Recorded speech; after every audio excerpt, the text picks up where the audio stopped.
Ադրբեջանում եթե դուք հետևեք իրենց լրատվամիջոցներին, ակնհայտ մեծ ուրախություն է Ադրբեջանում։ Իրենք դեռ հույս ունեն, որ անկալավներ պետք է ստանան, իրենք հույս ունեն, որ սահմանադրությունը պետք է փոխվի, եւ սա շարունակվելու է։ Բայց այն, որ Փաշինյանը չունի սահմանադրական մեծամասնություն, ունի դեպ եւ փաստացի չի կարող փոխել մայր օրենքը այն մանդատներով, որ ունի նախնական արդյունքներով համենայն դեպս։ Իսկ դա հենց այն էր, ինչ ուզում էին Թուրքիան եւ Ադրբեջանը համենայն դեպս խաղաղության պայմանագիր կոչվածը ստորագրելուց առաջ։ Սա չի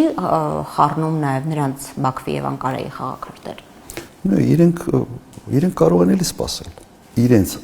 այս վիճակում այն վիճակը չի, որտեղ իրենք պետք է ինչ որ շտապեն եւ այլն։ Ասում են դու այսօր պիտի անես գնա ոնց ուզում ես արա։ Տեր ու ծառայի հարաբերություններն են, այստեղ հավասար գործընկերների հարաբերությունները չեն։ Հալիև ասելու է գնա ոնց ուզում է, իմ խնդիրը չի, գնա սահմանադրությունը փոխի։ Ինքը պիտի հարձակվի ընդդիմության վրա,